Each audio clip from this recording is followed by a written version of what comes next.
जिम्मेदारी जिस देश का टीचर को दिया गया है, आज देख सकते हैं उस देश के तमाम टीचर वर्ग सड़क पर हैं और यह अपने लिए नहीं है। आपको बता देता हूं, यहाँ का जो डीएसई है और डीईओ है, इन पे तमाम तरह का भ्रष्टाचार और अनियमितता का आरोप है, जिस पर शिकंजा कसने के लिए यहाँ जो तमाम शिक्षक और शिक्षिका हैं, यह यहाँ पर आज कह सकते हैं झारखंड की सांस्कृतिक राजधानी देवघर का जो संविधान निर्माता है बाबा साहब अम्बेडकर के मूर्ति के सामने, और आज जो इस आंदोलन की अगुवाई कर रहे हैं उनसे हम जानेंगे कि इस आंदोलन का जो क्या महत्व है। सबसे पहले हम जानेंगे सर, आइए जरा सा, आज का जो आंदोलन है इस चीज़ को हम क्या कह सकते हैं संक्षेप में समझने का प्रयास करेंगे। सर, क्या है इस आंदोलन का थीम? ये आंदोलन जो है पिछले 13 दिनों से हम लोग जो है शिक्षकों की विभिन्न मांगों को लेकर के पिछले 1 साल से शिक्षकों के प्रोन्नति, सेवा संपुष्टि, उनके अन्य जो मामले हैं उनको लेकर के तथा जिले में विभागीय कार्यालयों में ये बीआरसी से लेकर के माने प्रखंड संसाधन केंद्र से लेकर के जिला शिक्षा अधीक्षक और जिला शिक्षा पदाधिकारी के कार्यालय में व्याप्त भ्रष्टाचार, घूसखोरी, रिश्वतखोरी, वहाँ पर शिक्षकों से एक तानाशाही, एक एक कागज़ के लिए पैसा, चाहे वो मेडिकल हो, चाहे वो मातृत्व अवकाश हो, चाहे विरमन का लेटर हो, हर एक कागज़ के लिए वहाँ पैसा वसूला जाता है खुलेआम। वहाँ डीएससी शिक्षकों से पैसे की मांग करती है, उनके अंदर काम करने वाले किरानी, क्लर्क मनमानी करते हैं और पैसा वसूलते हैं। इसके खिलाफ और शिक्षकों के लंबित प्रोन्नति, सेवा संपुष्टि के खिलाफ हम लोगों ने जिला शिक्षा पदाधिकारी और इवेन उपायुक्त को भी बार बार ज्ञापन सौंपा, लेकिन हमारे मामले को संज्ञान में नहीं लिया गया, इसकी उपेक्षा की गई। अंत में हम लोग लाचार होकर, विवश होकर अपने संवैधानिक और लोकतांत्रिक तरीके को अपनाते हुए यहाँ पर हम लोग समाहरणालय के गेट पर धरना पर बैठे। धरने पर बैठने के बाद जिला प्रशासन की नींद खुली और डीडीसी महोदय से हमारी बात चल रही थी। डीडीसी महोदय ने बोला कि डीएससी पर लगे आरोपों, इसको विभागीय कार्यों में लापरवाही जो कर रही है उनको लेकर हम एक 3 सदस्यीय कमेटी बनाएंगे और आपको लिखित हम आश्वासन दे रहे हैं। लेकिन इसी बीच इस आंदोलन के जो अगुवा हैं, हमारे झारखंड प्रगतिशील शिक्षक संघ के जो अध्यक्ष हैं श्री स्कंद जी, इनको जो है उन्होंने इस आंदोलन को दबाने के लिए सस्पेंड कर दिया। इनके ऊपर मनगढ़ंत और फर्जी आरोप लगा, बिना उसकी जांच किए, बिना जांच के सस्पेंड कर दिया, क्योंकि उसको ये डर था कि अगर जांच कमेटी बैठेगी हमारे भ्रष्टाचार का खुलासा होगा, हमारे काली करतूतों का खुलासा होगा। इन्होंने लोकतंत्र का गला घोटा है और हमारे संघ ने फैसला लिया है कि इस भ्रष्ट, बेईमान और तानाशाह डीएससी कम डीओ को यहाँ से खदेड़ के भेजेंगे। हमारा आंदोलन उग्र आक्रामक होगा और इसी चरण में आज हम लोगों ने कैंडल मार्च का आयोजन किया है। आगे आने वाले समय में 1-2 दिन के अंदर अगर हमारे अध्यक्ष का सस्पेंशन वापस नहीं होता है, हमारी मांगों को पूरा नहीं किया जाता है, तो हम डीएससी कार्यालय और डीओ के कार्यालय में ताला बंद करेंगे और अपने आंदोलन को उग्र करेंगे और भ्रष्ट और तानाशाह डीएससी को सस्पेंड करवाने के लिए हम लोग अनवरत आंदोलन चलाते रहेंगे। सबसे बड़ी विडंबना यह है कि आज इस राज्य में जिसकी सरकार है, हेमंत सोरेन की जेएमएम की सरकार है, ये सरकार शिक्षकों के प्रति पूरी तरह से गंभीर और संवेदनशील है। शिक्षकों की विभिन्न मांगों को जो वर्षों से चली आ रही थी, पारा शिक्षकों को इन्होंने वेतनमान दिया, उनको सम्मान दिया। जो वर्षों से शिक्षकों की प्रोन्नति नहीं हो रही थी, सेवा संपुष्टि नहीं हो रही थी, उसको लेकर के रांची से स्पष्ट आदेश आया कि एक समयबद्ध तरीके से इनका प्रमोशन करना होगा। लेकिन और इसके साथ ही जो ओल्ड पेंशन है इसको भी देने का इन्होंने घोषणा करने वाले हैं 26 तारीख को। तो शिक्षक राज्य सरकार से नाराज नहीं है, बहुत खुश हैं, लेकिन दुर्भाग्य इस देवघर का, इस देवघर में इस भ्रष्ट, बेईमान और तानाशाह डीएससी जो प्रस्थापित है वो बीआरसी से लेकर के अपने कार्यालय तक घूसखोरी का नेतृत्व कर रही है। घूसखोरी, रिश्वतखोरी और पूरी तरह से तानाशाही चल रही है। शिक्षकों के साथ अपमानजनक भाषा में व्यवहार करती है, दुर्व्यवहार करती है, भ्रष्ट और अशिष्ट भाषा का प्रयोग करती है।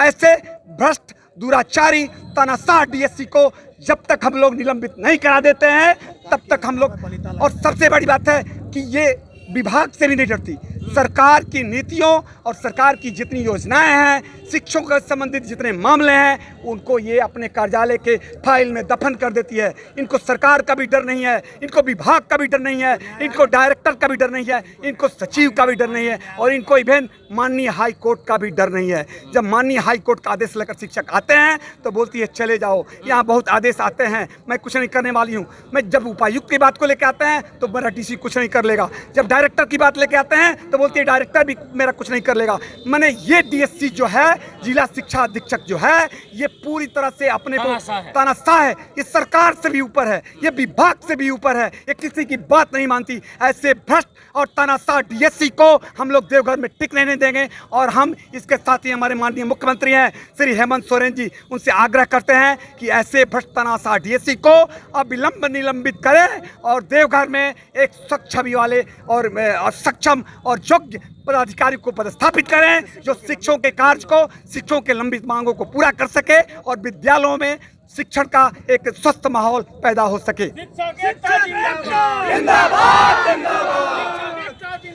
आप सुन रहे थे यहाँ जो तमाम तरह के जो गड़बड़ियाँ चल रहे हैं, तमाम चीजें थोड़ा समय स्कंद कुमार से जानेंगे। एक मिनट समय, मेरे पास वो टीचर हैं जो कुमार स्कंद सर हैं, जिनको कि इस आंदोलन को अगुवाई कर रहे थे और इस आंदोलन को दबाने के लिए यहाँ के जो डीएससी हैं, जो तानाशाह का आरोप है, जो आक्रामकता का आरोप है, जो पूरी तरह से अपने क्या कह सकते हैं वो बहक चुकी है, ये सर को उन्होंने सस्पेंड कर दिया है। इनसे हम जरा जानना चाहते हैं कि सर क्या मामला हुई थी जो आपको सस्पेंड करना पड़ा, उनको क्या डर है उनको? देवघर जिला शिक्षा अधीक्षक सा डीओ अपने तानाशाही रवैये के लिए बहुत चर्चित हैं। वो न शिक्षकों को, अपने कार्यालय कर्मियों को सबों से न सिर्फ अपमानजनक भाषा में बल्कि अमर्यादित भाषा में भी बात करती हैं। इसी क्रम में इनके भ्रष्टाचारों को उजागर करते हुए जो शिक्षक की कल्याणकारी नीतियां हैं, जो सरकार जो कल्याणकारी नीतियां शिक्षकों के लिए लाई हैं, सेवा संपुष्टि कार्य, प्रोन्नति का कार्य, जितना भी लंबित काम कार्य था, उन कार्यों को ये अपने फाइल में दबा देती हैं और जो पैसा देता है उसे उन्हीं का काम करती हैं, बाकी काम नहीं करती हैं। इवन ये उच्च न्यायालय की भी बात को नहीं मानती है। इसका ज्वलंत उदाहरण है कि इन्होंने हाल फिलहाल में शिक्षा सचिव महोदय को भी लिखित माफी मंगवाया था देवघर के मामले में, आप लोगों को ज्ञात होगा। तो ये ऐसा है कि मैंने इनके हर भ्रष्टाचार को उजागर करने का प्रयास किया। हमने ज्ञापन सौंपा डीएससी को, जिला शिक्षा पदाधिकारी को, एसपी उपायुक्त महोदय को, उप विकास आयुक्त महोदय को। इवन यहाँ तक कि ये एक समानांतर ऑफिस का भी संचालन करती है, जो एक आश्रम में संचालित हो रहा था, जहां से ये पैसा उगाही करती थी, जहां से सरकारी कागजात रखे रहते थे। सारे सरकारी कागजातों के साथ बाहर से डील होता था। कागजातों के साथ वहां पर आश्रम में वो एक समानांतर ऑफिस चला जाता था, जहां पे वसूली कार्य होता था शिक्षकों के कार्य से संबंधित। तो इसका भी हमने सबूत, इसके एविडेंस के साथ हमने डीसी सर को दिया, मैंने व्हाट्सएप किया, सब चीज किया, लेकिन कोई कार्रवाई इनके ऊपर नहीं है। इससे हम लोगों को समझ में आ गया कि इनके ऊपर जो है कोई कार्रवाई नहीं हो सकती है और ये भ्रष्ट डीएससी शिक्षकों का कोई काम नहीं करेंगे, सिर्फ उन्हीं का काम करेंगे जिनसे ये पैसा लेंगी, सिर्फ उन्हीं का कार्य करेंगे। तो हम लोगों को ये महसूस हुआ, तो हम लोग एक कोरोना काल की वजह से इतने दिनों तक धरना प्रदर्शन नहीं किए। उसके बाद हम लोगों को ये महसूस हुआ कि नहीं, अब आंदोलन के अलावा कोई उपाय नहीं है। तो हम लोग ने शांतिपूर्वक तरीके से आंदोलन प्रारंभ किया, धरना प्रदर्शन प्रारंभ किया और हम लोगों ने मांग की कि इनके ऊपर एक उच्च स्तरीय जांच कमेटी बनाई जाए इनके भ्रष्टाचार के आरोपों के ऊपर, जिससे इनको सजा मिल सके, जिससे इनकी मनमानी बंद हो सके, खत्म हो सके। पर इन्होंने इसी बीच हम लोग को डीडीसी सर से बात हुई। डीडीसी सर बोले कि हम जो है आपके ये को उच्च स्तरीय कमेटी हम लोग गठित कर रहे हैं, हम लोग कर देंगे। आप लोग, मैंने कहा कि आप एक लिखित प्रतिवेदन दीजिए हम लोगों को, लिखित आदेश कि हाँ हम इनके खिलाफ जांच करवा रहे हैं, उसके बाद हम लोग धरना से ये कर लेंगे, स्थगित कर देंगे। तो उन्होंने इसके डर से डीएससी को इस बात का डर हो गया कि अब मेरा जांच प्रारंभ हो जाएगा तो मेरी सारी कलई खुल जाएगी, मेरा सारा भ्रष्टाचार खुल जाएगा। तो उन्होंने मेरे ऊपर एक फर्जी मनगढ़ंत ऐसा आरोप लगाया कि मैंने बीआरसी कार्यालय में जाकर मारपीट की है और मैंने वहां सरकारी कागजातों को फाड़ा है। ये सब करके अपने अधीनस्थ कर्मचारियों से उन्होंने मेरे ऊपर मेरे ऊपर एक आरोप लगाया, जिस आरोप के तहत उन्होंने मुझे सस्पेंड किया। और सस्पेंशन सिर्फ और सिर्फ इस आंदोलन को कुचलने के लिए था, शिक्षकों को डराने के लिए था। ये साबित करता है इस जिले में सारे शिक्षक, इस जिले के ही शिक्षक नहीं, राज्य के भी शिक्षक अगर कोई आंदोलन करेंगे तो ये तानाशाह अफसर उसको सस्पेंड करके उस आंदोलन को दबाने का प्रयास करेंगे।